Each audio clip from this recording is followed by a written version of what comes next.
Hey everybody, hope everybody's doing well. Hope everybody's having a great Thursday so far. Let me just do this real quick. Cool. And let me just do this real quick. All right. Hope everybody can hear me fine. Happy Thursday, everybody. Hope your week's been going well so far. Let me just say hello to the folks in the chat. We got Bruce in here. We got Terry. Welcome. Jeff Miller is in here. Six String Brian. Jeff Miller, repeating myself. BV Ninja, how's it going? Brian S. is here. Paul Liu is here. Joe Hervey. Russ is here. Hey, Russ, how are you? Jimmy Biter. Half Face. Cool. Thanks, everybody, for popping in. So, let me know if you guys can hear me okay. Peter DeBad, how's it going? Just put in a 1 if you guys can hear me. Sounds and loud and clear. Thanks, Dennis. Appreciate that, and welcome, Dennis. So tonight's guest, I have a gentleman here who's been around for a long time, been in the industry for a long time, and right now it represents a lot of the companies that we all know and love, companies like Friedman, for example, Wampler, and so on. So without further ado, I'd like to welcome our guest, Jon Bingham. Hey, John, how are you, man? Hey, how's it going? Not so bad. What's up, people in the audience? Yeah, we got we're at 13 right now. Yeah, we're at 13. Great Vanzini, Jack the Rabbit. Cool. Jimmy Biter. There's Welcome. a guy named Jimmy Biter. Yeah. That's a cool name. So if anyone's got any questions as we're going through, you can just tag me in the chat and I'll forward those over to John. John's keeping an eye on the chat as well. So Yeah. all right, so John, What's happening? I know you from Dave Levine, watching you on the show. You did that series with Dave a while back, Guitar Talk, and we haven't really talked about where you got into music, how you got into music. So I want to do a little bit of a Sure. chronological thing here, maybe go back in time a little bit because I know you're a player. So what was the spark that got you initially interested in playing? I can tell you for certain that it was growing up in the MTV era. Uh, When I was a kid, I'm closing in on 40 right now. And so when I was a kid, it was like, White Snake and Guns N' Roses and all that on MTV all day long. right. And it was the guitar era. And to me, that was incredibly cool. So I remember always being sort of drawn to it. And my grandfather had a cheap guild. Actually, it was a sub-series guild made called Madeira. It was like a brand that Guild sold through like Montgomery Ward and all that stuff in the 70s. And Right. he had one of these guitars at his house. And so when we would go over to their house on like holidays or just, whenever, I'd always find my way into their bedroom and like strum on that guitar when I was a kid. So I think in a lot of ways I was just always drawn to it. So what? Like, you're a lot younger than me. So I'm thinking like MTV and all that. Like, what years are we talking about, and how old are we talking about? When I was like getting drawn into it. Well, Yeah, when I got my first guitar, I was 12, which would have been 93. 93. Okay, so you're getting into MTV at the tail end of the hair thing, and right Yeah. back into the middle of the grunge thing. Right. But at that point in time, they were still playing Slave to the Grind and 18 in Life from Skid Row, and they were still playing all the Poison videos and David Lee Roth with Steve Vai. All that Right. stuff was still in rotation, but the grunge thing was definitely taking over. Mhm. And the interesting thing about that is I know a lot of guys who are older than me and a lot of guys who are younger than me who have like this real affinity toward one or the other, but not a lot of guys that kind of have a foot firmly planted in both, which I feel lucky to sort of be that way because I can listen to Rat and then I can turn around and listen to Alice in Chains and be happy as a clam. Yeah. It's.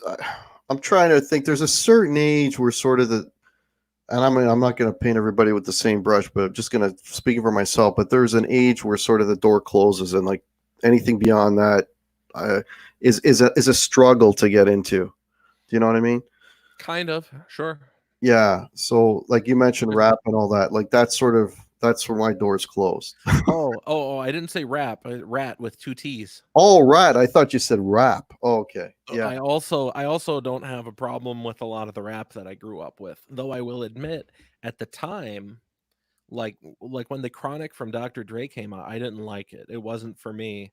But now when I go back on it, I do. I don't know why. I dig it. Right, right. So, Somebody said I need to turn my audio up. oh, turn your audio up. Um, Oh yeah, that's loud, plenty loud. I'll just get closer to the microphone. There you go. On tonight's episode of Guitar Talk, we should call it Pillow Talk instead.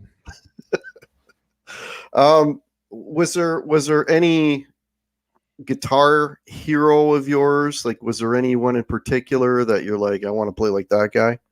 Or Yeah, before I started playing, it was definitely Slash because when I was a little kid, it was like "Sweet Child of Mine" comes on the radio, and that really epic lead line that opens the song, completely unaccompanied. mhm. It sounds really cool, and that sort of caught my imagination. And then, of course, 91 happens. They release November Rain. I was 10 or 11 or whatever. And, you see him ditching the wedding and going out in the middle of the desert and playing as Les Paul. And it's just like Unplugged. totally badass, right? Yeah, exactly. But when you're 10 or 11, what do you know? So it was very cool. Yeah. When I did start playing guitar, I was like firmly into metal. So when I was 13 or so, it was like learn all the Metallica chops, learn all the Megadeth chops, and all of that sort of stuff. And I had real appreciation for guys like Satriani and Vi and Mhm. all of that because going to the guitar store and spending all my spare time there, you learn a couple of these things, and you start learning the language, what these people talk about all the time. And so I figured that out. But it wasn't until I heard Yngwie where I was kind of like, oh shit, it's on. This is a different thing. For Wow. whatever reason, to my ears, when I heard Yngwie, I was like, this is a completely different animal than what I've ever heard before. Even, and understanding Vi and Satriani and all that, I think there was something more visceral and more ferocious to his tone and his playing Hmm. than there was to the sort of acrobatics that even somebody like Steve Vai did. Yeah, like the guys you mentioned there, like Satriani especially, there's still an element of blues in his playing. Where Right. a guy like Yngwie, there's zero. I 100% disagree. Oh, really? I would completely disagree. If you listen to the way that he bends and vibrates notes and his pick attack, he's got a lot more going on than you think. Oh, okay. I can't say that I'm a big fan of Yngwie, so I have this argument with people every day. it's it's instant ear fatigue with me and Yngwie. The songwriting stinks. There's no doubt about it. And really what you've got to do in order to appreciate any of what he's doing is go back to Alcatraz and then the first 3 records, and then just cut it off. No more after that. Because on those 3 records he still had amazing tone, and it's really something else. See, Krellbar just said Trilogy wasn't a bad album. I agree with that. I think Trilogy was the last of his great tone. I think Mark Bowles was the singer on that record, and that's not for me. He sounds like he should have been singing alongside Peter Cetera. It's just not. It doesn't fit that sort of that metal sound to me.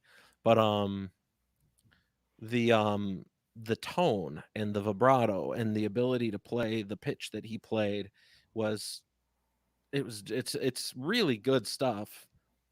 But you have to get past the fact that you're going to be listening to a lot of harmonic minor and a lot of Phrygian and a lot of very fast playing. So if it's not for you, it's not for you.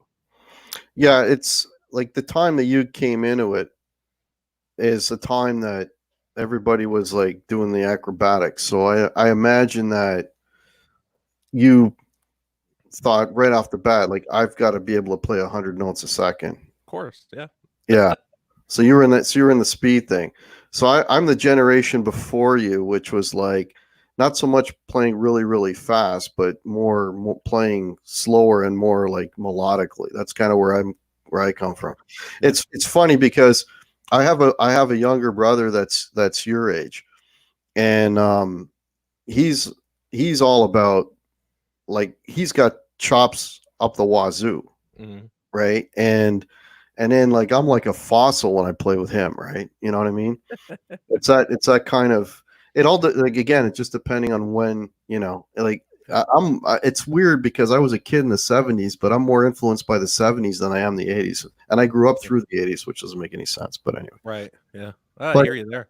You know, the funny thing about playing guitar and getting into Ingve and Vi and all that shit is when I was, 25, 26, I could play like, I could sit down and play like Dream Theater songs and stuff like that. wow. And I couldn't go to a blues jam. I would be lost. I'd have no idea what I was doing.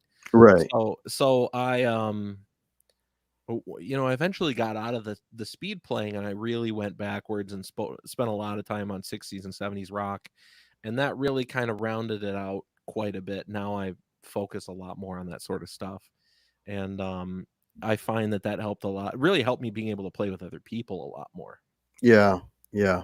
All right. So let's. So when did the first bands happen? My first bands, I mean, I played with shit bands when I was a teenager as much as I could, but I didn't really start getting like decent gigs until I was probably, I don't know, 22, 23. Okay. And what like are you doing a cover band in a bar? Are you doing original material? What are you doing at this point? At this point in time, yeah, we're doing cover stuff. I'm just playing 70s, 80s and modern stuff. Hey, Jimmy Biter just said, "What are the chances of seeing a twin sister synergy module?" The Dirty Shirley module is a 2-channel module. I wouldn't count on a twin sister module, but then again, what would really be the difference? I guess Yeah. you'd have two EQs, I guess, on a twin sister module, but do you really need two EQs? I don't know. Yeah. We'll get to all that stuff in a. Sorry, Uh, just looking at the no, looking that's at the fine. feed. That's fine. I know everybody's chomping on a bit because they want to ask you all the people you work with and stuff like that, and Right. product lines and all that stuff. So were you always in this sort of LA area? No, I grew up in Detroit. Oh, that's right. You mentioned that the other day. Sorry. Yeah. Yeah. Yeah. Okay. Okay. Yeah, I moved out here in 2006. Okay. Did you move out there to be in the music business? I did, yeah. I wanted to get away from the crashing automotive industry because in 2006, Detroit was starting to feel the pinch Mm, right before the rest of the country did. And so I was working as a buyer for McLaren engines right out of college. I was an assistant buyer, which meant I basically was just a low level buyer in their department, and I'd go around to like different automotive factories and things like that and pick up project parts that we needed. So it was kind of not a great job, was what it was, but it wasn't at all what I wanted to do. Didn't want to work in automotive. right. Right. So when you arrived in LA, what was your first job or your first Mm. band or? Well, my first job, I worked at West LA Music. I just figured I need to meet some people. I need to make some connections. So I went and I got a gig at this local music store, which was a big one, Mm, as a matter of fact. And, my plan was in and out in 6 months and move into the distribution side of the business. And that didn't happen. I stayed there for like 3.5 years. Got promoted within 6 months or so, was running the guitar department. And then by the end of it, I was running the store. And it was funny, I took these promotions, but I didn't really want to be there. I wanted to do, I wanted to do what I do now. Right, right. So you got any I mean at that okay, so that would have been mid 2000s. So what was going on in LA at around that time? Well, 2006, and then I left, and say I started there in late 2006, I think, or mid 2006, and I left in early 2010. In Los Angeles, we were dealing with the same economic depression that the rest of the country was dealing with. Um, and I was working with Dave Levine, who I know you're friends with, at the shop. That's how I met Dave, and that's how we've become friends. And what we had done with that shop was okay. Nobody has any money. The economy's under, it's underwater. What are we going to do? The store is not selling anything except for whatever reason high end guitars are still selling. Why don't we turn our focus to high end guitars? So we Right. turned everything around and made the store a high end store in the middle of this depression. And Don Griffin, who was the owner, he liked the idea. He went along with it, and we sold a lot of Fender Custom Shop and Martins and all this great stuff. Because nobody else around was doing that sort of thing. So who's walking in at that time and buying that stuff? Like a musicians, or is it like the lawyer, the doctor, the old guy who can afford it? Yes, that guy. That guy. Yeah, as well as a lot of, we used to get a lot of celebrities and stuff too. Oh, cool. You got some stories? I could drop those names. Yeah, go for it. The coolest single person I ever met there was Geddy Lee. Oh, perfect. I'm an enormous Rush fan. You and me both. Yeah, so it's Rush for me, that's a top 3 band for me. One of my favorite bands of all time. Okay. And so when I met Geddy Lee, it was the only time I ever met a celebrity where I said, "Can I get a picture with you?" Because normally I don't do the whole like I don't admire maybe the way some people do. So but Geddy was special. So I met Geddy. Neil Diamond had come in and bought a drum set one day for his nephew that was graduating from high school. It was like a graduation gift. That was cool. Nice. Met Pete Townsend, Stevie Wonder, John Paul Jones. I mean, I can't say I had like long-winded conversations with any of these people, but there was a lot of like big time names that you'd be really surprised. Cool. So who were like? Well, I don't know if you want to throw mud, but who were the coolest people celebrities that you met? Geddy was amazing. So Geddy was just like he is in that documentary that they have out. He was like, "Hey man, I always have time for somebody that cares about, my project." He like said something along those lines to me, and he was willing to sit there and have, 5 or 10 minute conversation. What was he Fantastic. buying a bass? What was he in there for? No, it was complete luck. I actually saw him in the back parking lot. I was just getting out of the store for a minute to take some guitar boxes out back. Right. Geddy Lee's there in the freaking parking lot, and I was like, "Wait, what? Somebody's punking me right now."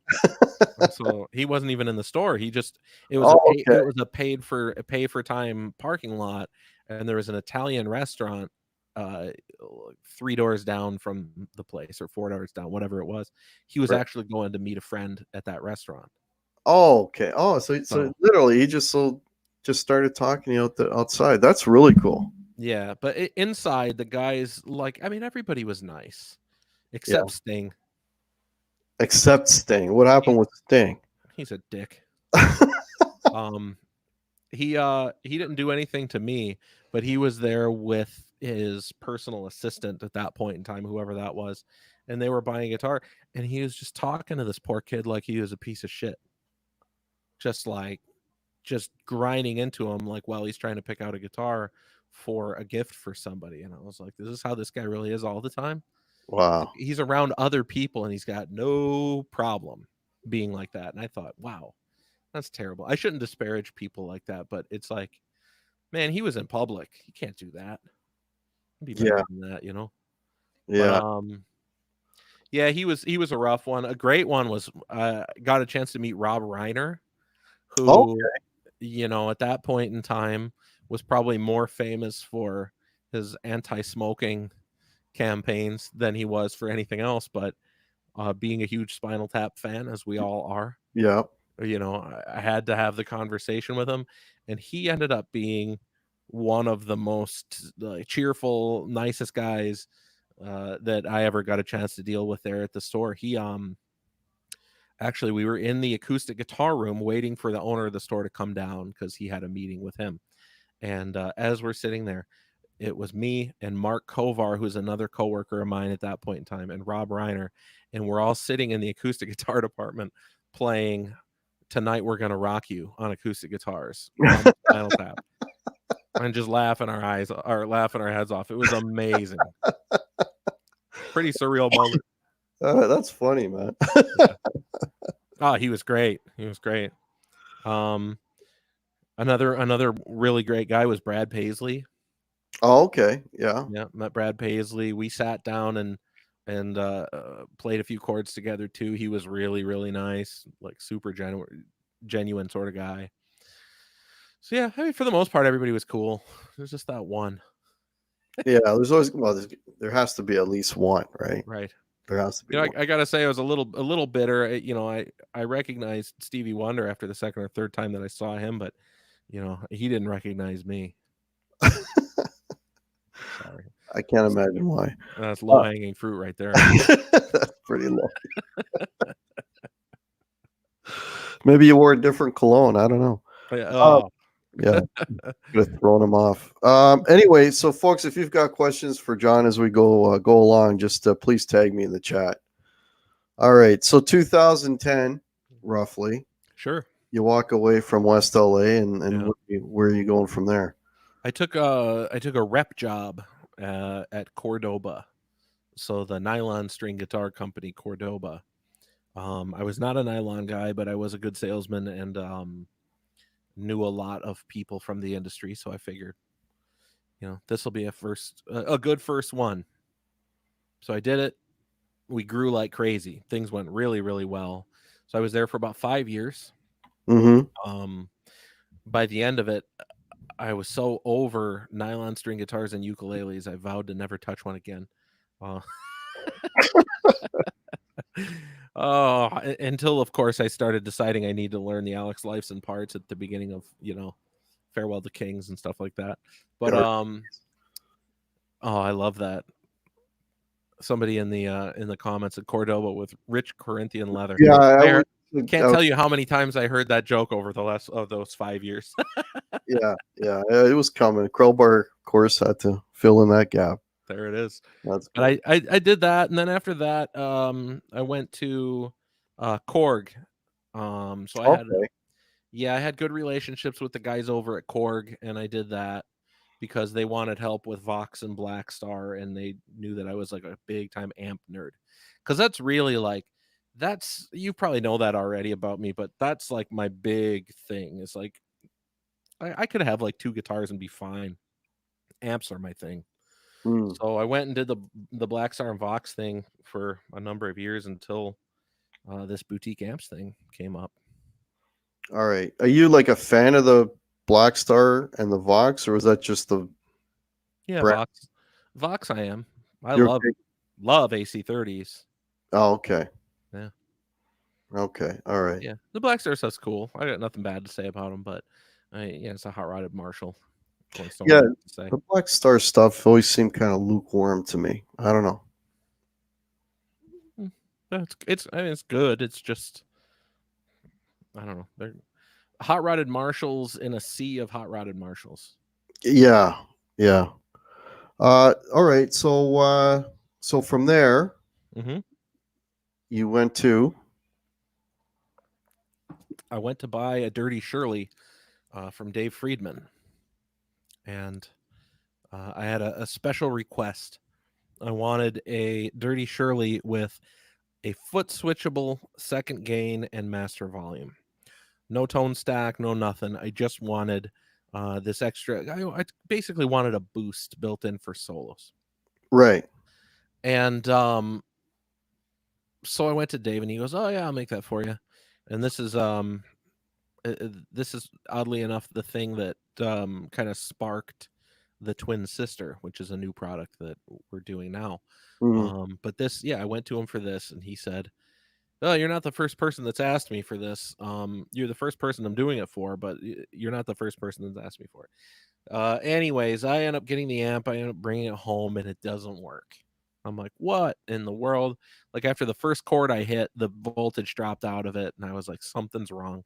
And so I turned it off, let it cool down, turn it back on, did the same thing again. I took a video of it the second time, sent it to Dave, and said, Dave, what's going on? He goes, oh, sounds like there's probably a cold solder somewhere, blah, blah, blah. Bring it in tomorrow. I'll fix it.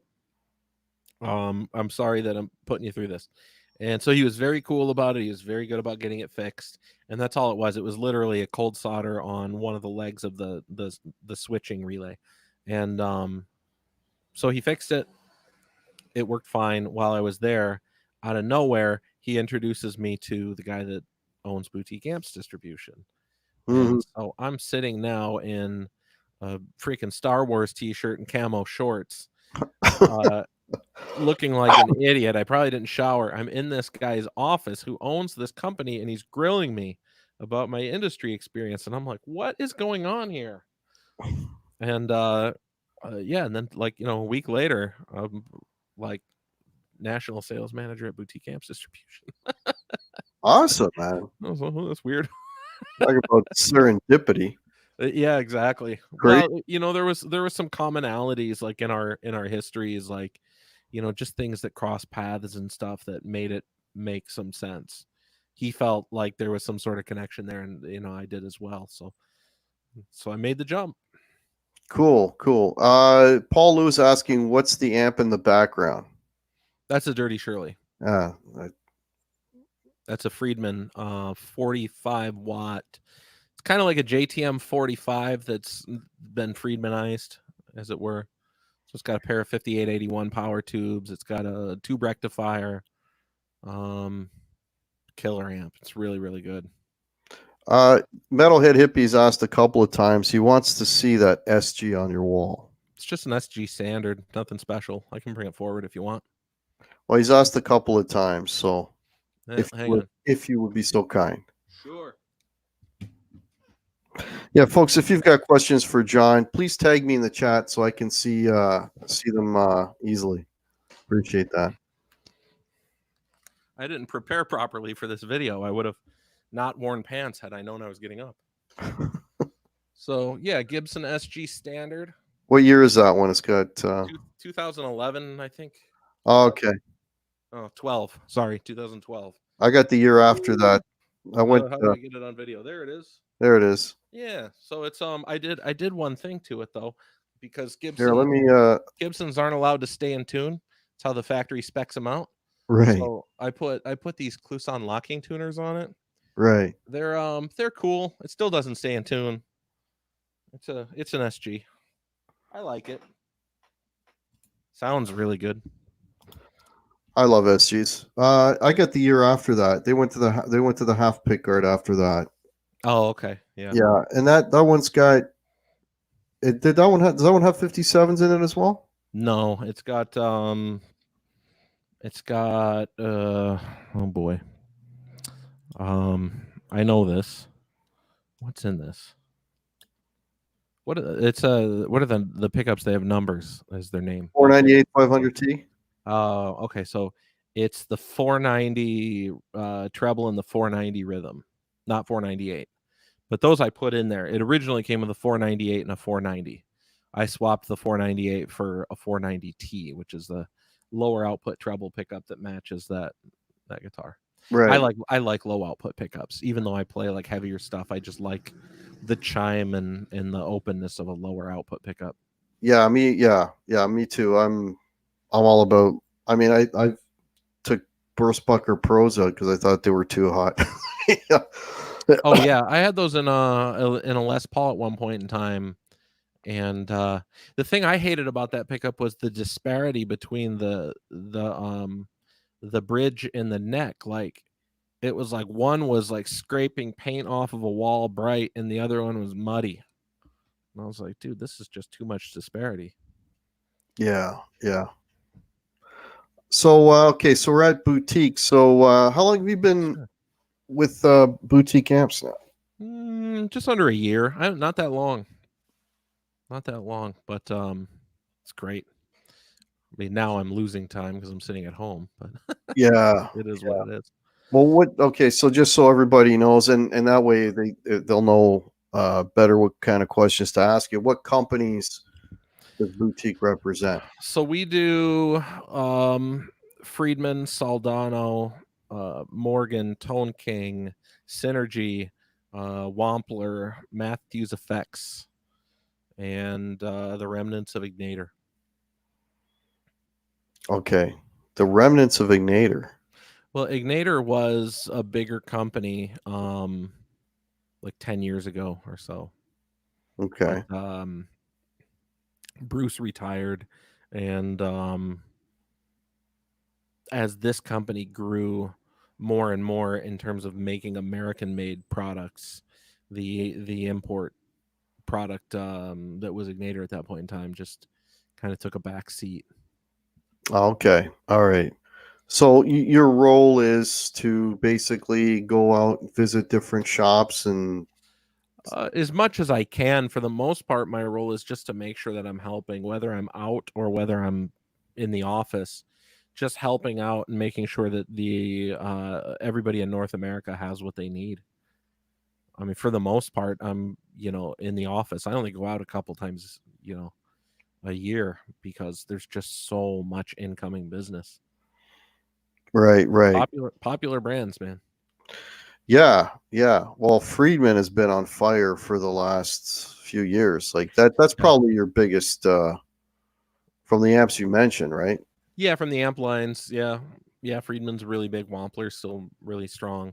But Friedman's funny to me. Before I had my first Friedman, I was playing Bogner's, and I love Bogner's, but I was like, Friedman's just, I hear this name all over and I see it and everything. And I'd only played one amp. I'd played the BE100, not the deluxe either, just the regular BE100 from a few years ago.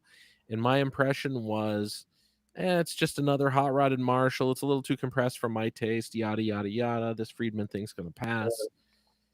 And then I got an opportunity to play the BE100 Deluxe. And I played a small box, and I was like, okay, there's something different at work here than what my initial impression was. And I really kind of fell for the brand. And I started to understand that, like, okay, maybe this isn't really a passing phase. Maybe Dave's ears have something special happening. And then my buddy that I'm in a band with, like now the band that I play in, just called the Pork Chop Express, he has a Friedman Dirty Shirley. And it didn't matter what I brought to rehearsal with me. If Mhm. I was standing next to him while he was playing that Dirty Shirley, he just sounded better than I did. And it Yeah. was so annoying. I had a Splawn, I had a Bogner, I've had a Fryette, I've had all kinds of shit. And nothing really like scratched the itch until I got my Dirty Shirley. Interesting. You said Um, you're a 70s fan. That amp is like, that's a real 70s sounding amp. It's not like modern high gain. yeah. Yeah, I'm not a real high gain guy to begin with, so Paul Lou's asking, are they manufacturing anything at all right now? Like who's still building stuff? Okay, so we've got some builders that can build from home. Just because, they've got the facilities in their homes to do it. So there are some products that are being built there, but there's nothing we can do about that. Even if they complete, 25 chassis, somebody has to be there to burn them in and has to be there to do all the QC and Right. everything that needs to happen. And the city of not California, sorry, the city of Los Angeles has deemed all of our type of businesses to be non-essential. So what's going to end up happening is as soon as this is lifted, we're going to have a bunch of inventory that's going to be able to ship. So I guess the long answer is yes, people are building, but no, we can't ship any of it, not immediately. Like I'm thinking in terms of sourcing materials to build the stuff. Right. Does that become an issue? Because I mean, a lot of this stuff is coming from the countries that are affected. You know. Um right, yeah. Yeah, no, we're good. before this lockdown thing happened, we were all really excited at the prospect that companies that were doing just-in-time inventory, they were going to have the harder time. And since we don't do a just-in-time inventory because we have more inventory of parts on hand, we were excited because it was like, oh yeah, we're going to be able to continue shipping, and this could possibly help grow our market share a little bit. That'll be great. And then they locked everything down, and I was like, so much for that. Yeah. Yeah, but we keep like 6 months of parts on hand, so we were prepared. Oh, okay. Because Didn't matter.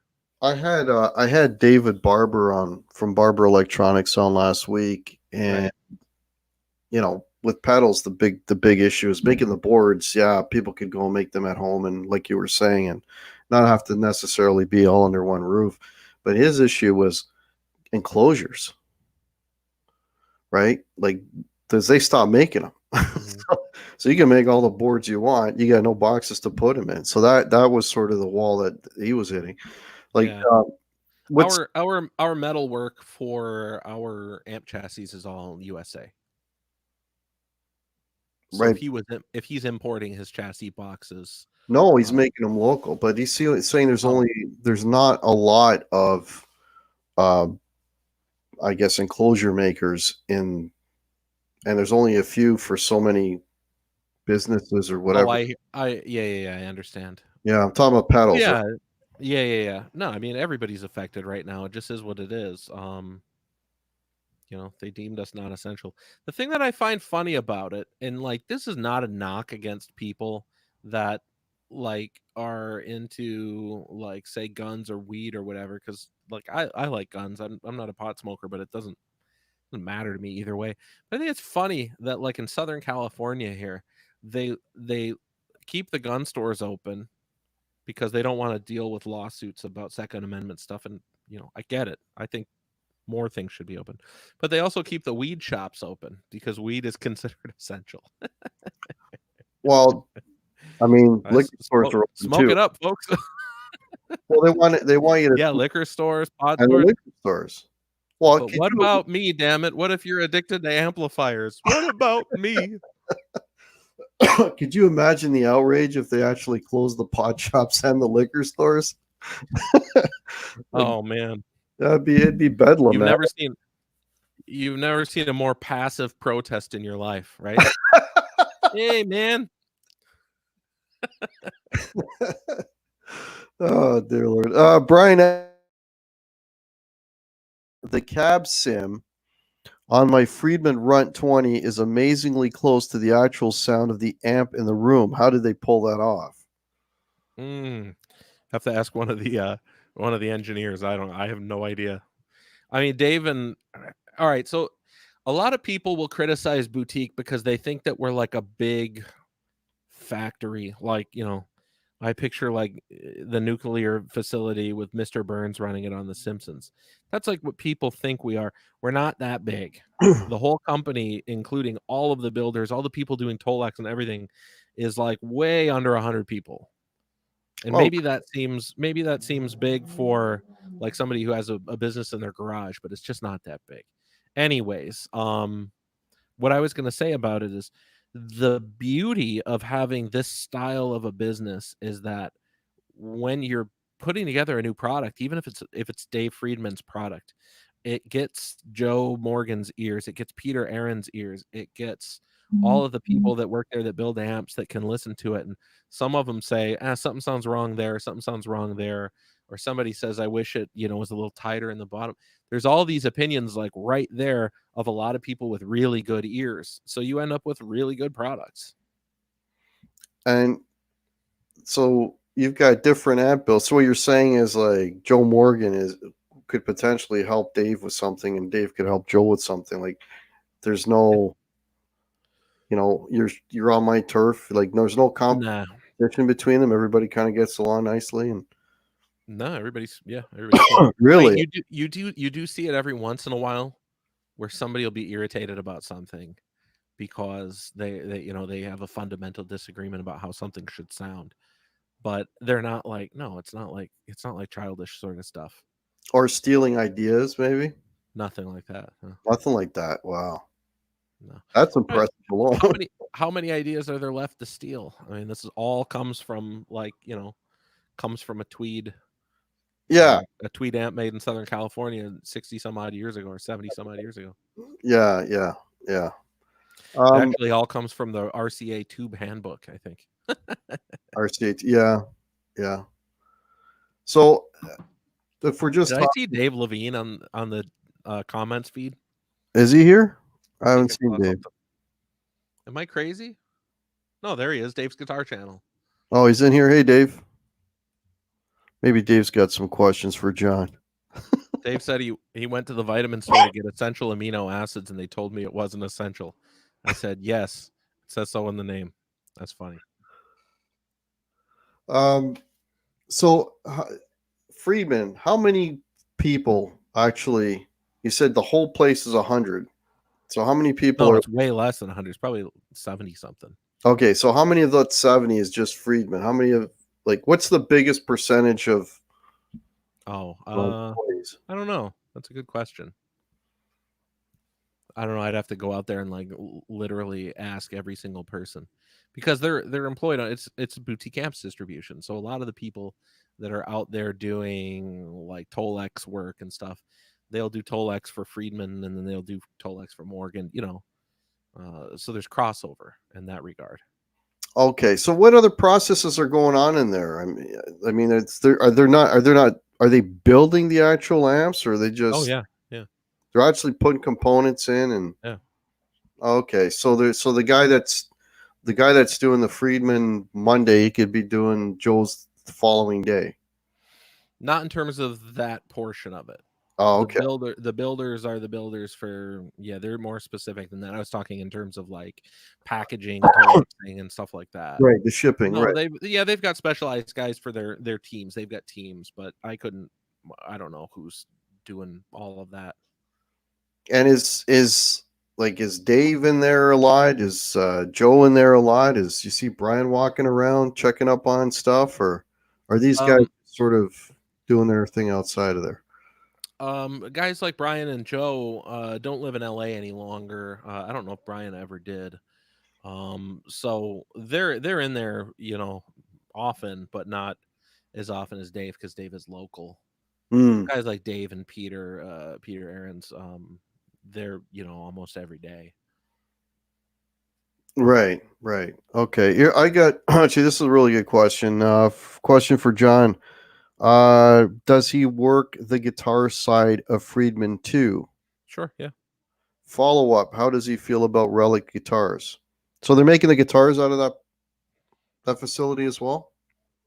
No, Grover Jackson makes all of the guitars in Orange County. Okay, so that's all outside of there.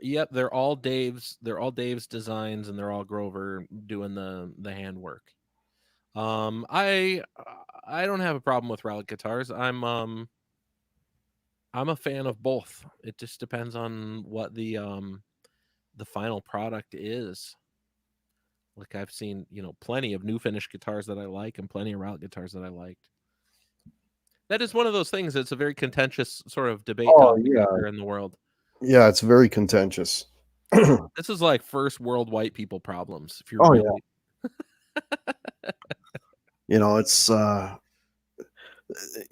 argument of it's already got some dings in it, so if I put another one in it, that's fine. But then there's the argument of why you're paying extra for somebody's dings. It's like it's that whole vicious cycle. Sure. Yeah, I like it. I'll tell you the one thing I do like about Relic guitars is often with a Relic guitar, you get a thinner finish, and generally it's going to be a nitro finish because it ages so much nicer than a poly finish tends to age. So if you like the feel of that, and you like you like being able to feel a little bit of that wood grain kind of coming through that really thin finish, that's nice. But and then you also don't have to worry about dinging it the first time. Like, everybody that's on this chat has had their guitar dinged for the first time, and they go, "Ah, shit." You don't have to worry about that. All right. So Dave's guitar channel saying, John, tell Hack what you told me about people who play Les Pauls and how you don't want them living in your neighborhood. Well, we're thousands of miles apart, so there you go. Yeah, I don't have to worry about that You don't with have this to worry guy. about it. I won't be heading down the street anytime soon. Yeah, yeah. So I guess you're like everyone else now, and you're just kind of in limbo, eh? Well, I mean, I'm still technically working, just working from home. But what working is now is instead of being able to tell people, "Oh yeah, I'll have your amp for you in 4 weeks," it's like, "Yeah, man, until we're locked, until we're out of lockdown, I can't necessarily make any promises. So let's just keep in touch and keep it, you know, keep the excitement high." So yeah, the orders that people are putting in, like the orders are coming from retailers, correct? Yeah, dealers mostly. I do get a lot of guitar orders that come from end users. Who are just primarily asking questions about like what features are available and all that sort of stuff. Right, right. So there could, I mean, in that regard, there could still be stuff going out if it's going out to individuals. No, because we have to be able to make it and ship it. All right. Okay. Yeah, Well, like I said, we don't have the you have the parts, but you don't have the people doing it.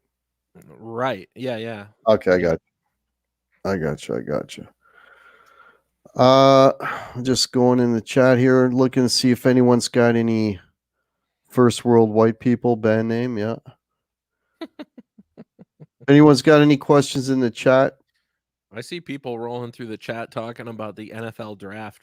That's That's still going to great. happen. If Um, that might even be today, I don't even know. the one thing I can assure you is no matter who the Lions pick, they're still going to suck.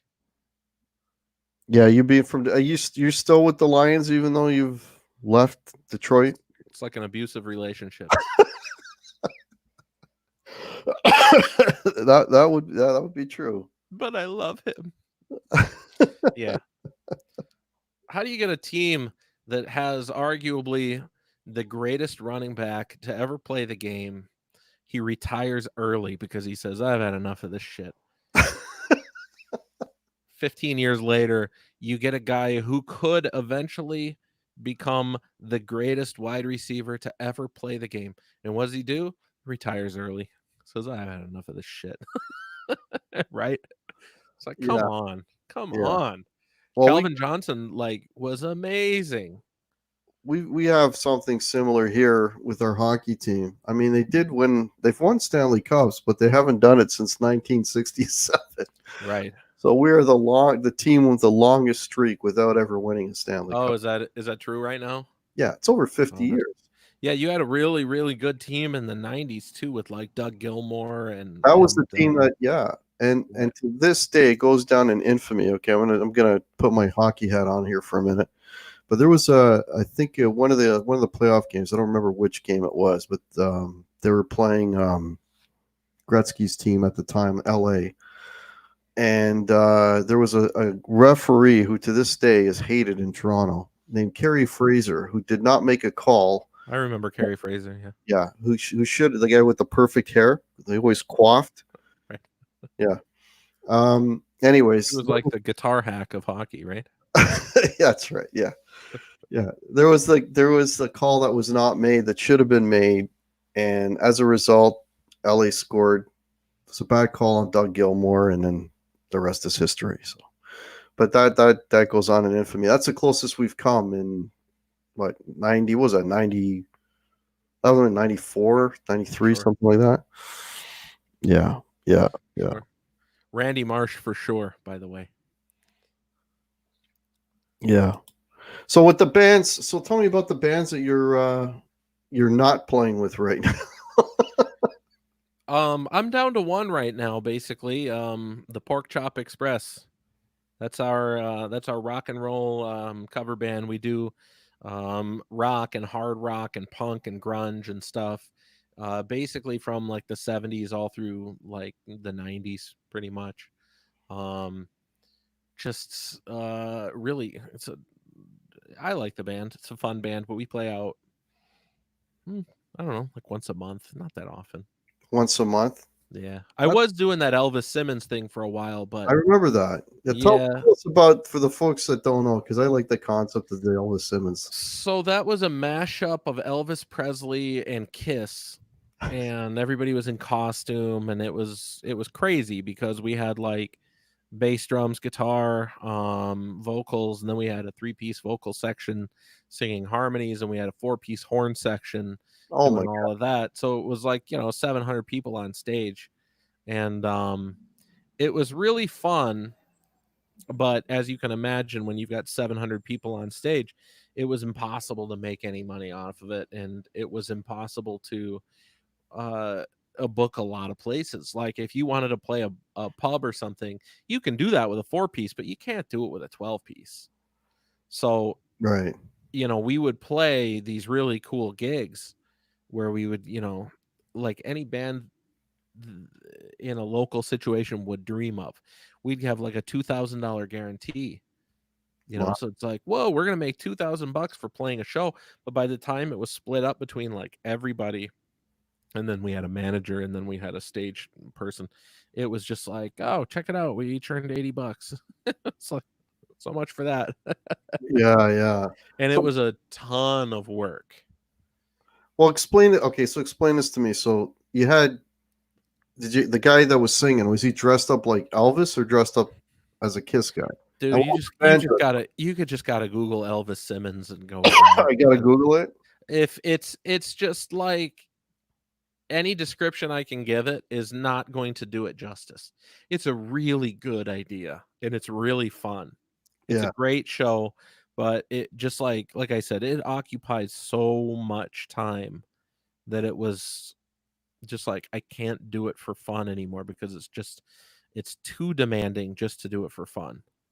It was, every single Sunday for like 6 hours you were trying to rehearse that material and everything. And Well, what? Give me some, because I'm a huge Kiss fan. That's why I'm asking. So give me some Kiss tunes that you guys would cover in a typical night.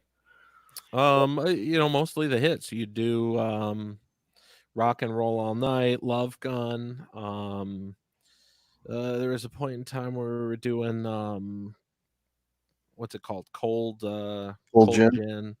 We were doing God of Thunder. We were doing Detroit Rock City, Okay, so redone as Memphis Rock City. right. Yeah, but it was we did a lot of that. Yeah, a lot of Elvis, like Burning Love, and um Ace of or not Ace of Spades, sorry, Viva Las Vegas. Mm. Yeah, so we're doing, it's like usually like 14 songs a night. And then the crazy thing about each song was it would have medley in each song. So you'd have like Bon Jovi medleyed into a song with Twisted Sister with a Rush riff here, and Oh wow. yeah. So like I said, it got really demanding Yeah, that's because you were laying Easter eggs in like every song for that's a people in the lot crowd. that's a lot to remember. Yeah. Yeah. Because you can't just say what song is this, and it's like each song is 14 songs. It's like Yeah, that's it. yeah. Original Paramutant's got a question for John. He's an amp guy. What's his favorite clean tone, favorite overdrive tone, and favorite lead tone that are made by Boutique? Is this stuff that I play or stuff that I hear other people play? I'm I'm gonna put him on the spot like that. When he answers that, I'll answer the question. I think he's just asking what you like to hear. Yeah. Yep. Clean and crunch. To me, I think my favorite is starting with a crunch amp with a single coil, and then cutting the volume on the guitar down a little bit to get into what is construed as a clean tone. All right. That's generally going to be my favorite. So the Dirty Shirley, which is my amp of choice, does that in spades. Okay. You're with a Stratocaster and you dial in the perfect crunch tone, then you just dial back the volume on the guitar a little bit. It's still bright, it's still got a little bite, but it's clean and chimey. That's amazing. That I love. The small box has an amazing plexi clean, which is kind of the same sort of clean, which is nice. full out like overdrive sound, like big heavy overdrive sounds. Yeah, it depends on my mood. Like the Friedman JJ is amazing. And but at the same time, we don't make it, but we distribute Diesel. Okay. I didn't mention Diesel earlier because we don't make it, but like a VH4 channel 3 on a VH4 is pretty amazing. Okay. So yeah, I don't know. There's options, and then like I said, it depends on my mood. Like a Morgan AC40 Deluxe is a heavenly experience. Okay. For John, which Friedman amp has your favorite gain channel? I don't know. It depends on what I'm playing. I mean, I bought what I think is the best amp in the world. It's my favorite amp. Dirty Shirley. Dirty Shirley. Most of these answers are going to be Dirty Shirley. It's a great amp. You take it and you put it in like kind of a crunch mode, and then if you want to hit it in the front end with an overdrive to like further saturate it into like more of a metal sound, you can do that. And that's and then you roll back your volume on your guitar and it cleans up. It's like one channel that does everything. I love it. The JJ Jr., shockingly, the little guy, sounds amazing. Anybody that was at NAMM that was playing through like the giant Friedman rack thing that he has in the NAMM booth got the opportunity to play that 20-watt JJ Jr. through a 412 cabinet, and like everybody like leaves the room laughing because they're just in shock. They're like, "What did I just do?" How many watts is that? Ridiculous. 20 watts. It's a 20 watter. Okay, yeah. And it's phenomenal. Yeah. And your Dirty Shirley is what? Is that a 20 watt? They advertise it at 40, but it really reads out about 45. 45. Yeah. Yeah. What's like the best selling Friedman amp right now? Is it the Dirty Shirley? No, the Junior, JJ Junior. Oh, I'm certain that it's price point related, because that's that's a $1,500 amp as opposed to the Shirley, which is $2,700. Oh, okay. And then like the BE Deluxes are like $3,700. Wow. So, yeah, there's at a certain point, you price yourself out of being able to sell in mass quantity. Right. All right. So we're getting near the hour. So last thing I wanted to talk to you about is something we talked about yesterday, which is your YouTube channel. So oh, sure. So folks, I have a link to John's channel in the description, and it should also be in the cards. So yeah, let the folks know what you're up to with your YouTube channel. Oh, the Morgan Friedman joke. I love that joke. Jack the Rabbit. That's a good Morgan one. Friedman. So my channel primarily was aimless. When I started it was like, let's make some guitar videos. But lately I've kind of decided that I'm not that good of a teacher. I'm not like a guitar wizard that can play like circles around everybody else like some of these other kids on YouTube. So, but I do know a lot of people, and so I kind of turned it into an interview show. Whiskey and Wires is the series that I'm kind of running right now, where I'm sitting down with amp builders like Steve Fryatt, who's not associated with us. Talking to Phil Bradbury from Little Walter. We'll do something together soon. Did Dave Friedman already. Did Joe Morgan already. So we're just talking shop a little bit, and we're talking, what's their kind of what we're doing today, Right. except with them. So doing that, and it's been a lot of fun. You generally sift through that hour of conversation, you find a few nuggets that are pretty good. Some interesting stuff that hasn't been mentioned before. Right. Yeah. Like I didn't know Dave Friedman was in the studio with Alice in Chains when they recorded Dirt. I didn't know that he was the one that was working with Andy Brower at that point in time to do the cartage for that gig. Wow. So I was like, oh my God. It's one of my favorite records. Wasn't it like a rental, equipment rental type? That's where Dave got his start, basically. Yeah, I remember that. I spoke to him for like 30 seconds there's a big store. Well, we talked about, remember Cosmo? We talked about Cosmo history. they have a thing called Cosmo Fest, and Right. you I know, was supposed to be there this year before they canceled it. oh shit, I could have met you in person, but yeah, because I usually go. That's where I met Dave last year. He was at the one last year, and Sammy Bowler was there as well. Right. Yeah. So yeah, cool. All right. Is there anything else that the folks want to know? Yeah, put out some feelers for any last minute questions while we're waiting for those. I just wanted to thank John for coming on. I wanted to thank all you folks for checking out the show. Much appreciated. If you want to support the Guitar Hack channel, I've got merch. I got links below. So check that stuff out. Check out my Instagram, and also I have a Facebook page as well. And if you really want to help the channel, there's also a PayPal down there. So any help would be for the channel would be much appreciated. And we got one more question for you from Brian. One more on the spot question for John. Is Grover Jackson cool? I say yes. I say yes because I've met Grover a number of times now, and every time he's been very, very, very nice and very, very easy to get along with. And on top of that, every time I go down to that shop, he's like, "You still need to build your own guitar." He's got a little bit of a southern drawl.